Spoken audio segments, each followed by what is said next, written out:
Hello, my name is Paul and this is Jonathan Oxley. 1 year ago today, John's body was discovered at home.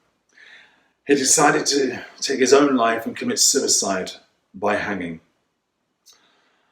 This means that I now know more people that have died through suicide than I do that have died through cancer.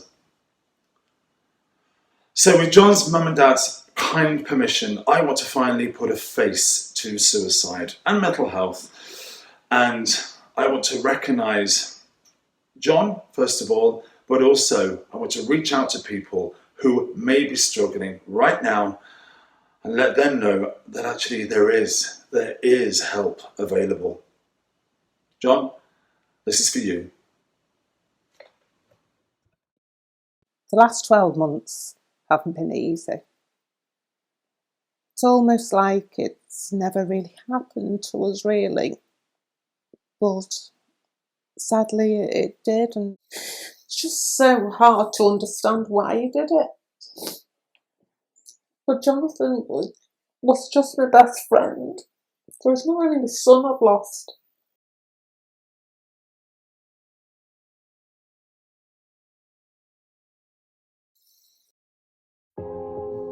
John was a fun-loving, larger-than-life character who was a massive family person as well. Well, every day I get a phone call on his way to work. He's shouting and laughing down the phone with me and moaning about awkward drivers or anything really. Then he'd phone me at lunchtime, and then I'd get a phone call of an evening. Jonathan was a real character and a half. He was always the centre of attention. He was always the one.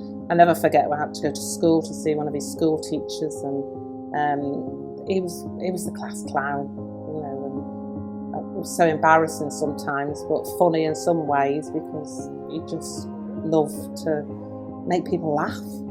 I think we all have this image of what someone who's in distress looks like, but if he had that, he never ever let anybody see it. He would always portray a happy, outgoing person, be the extrovert, but a face of suicide, never. Yeah, Jonathan started to probably struggle around June time when it was Darren's wedding.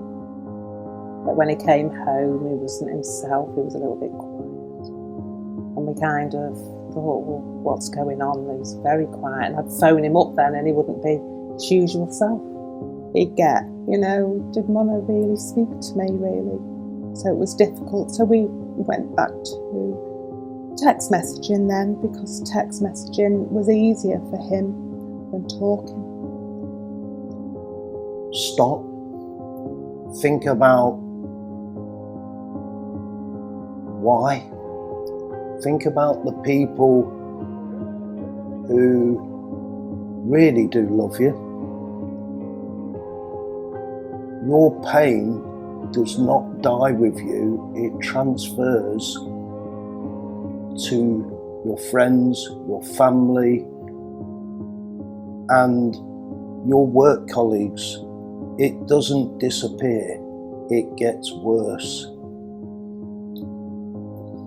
But if anything, just stop and think, I'm having a bad day or I'm having a bad night. Just go to bed and get up the next morning and see how you feel that morning. It's just a quick, rash and instant decision that can change everybody's life.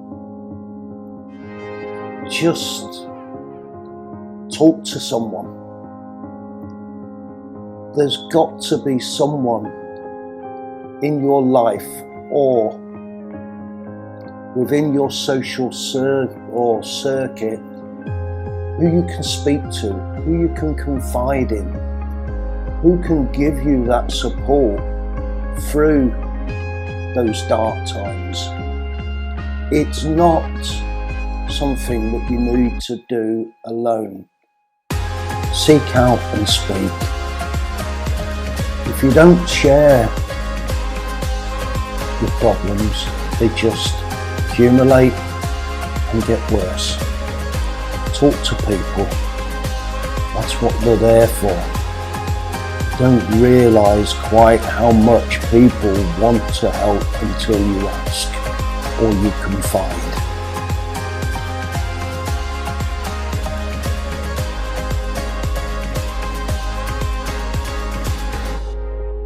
What do I miss about him?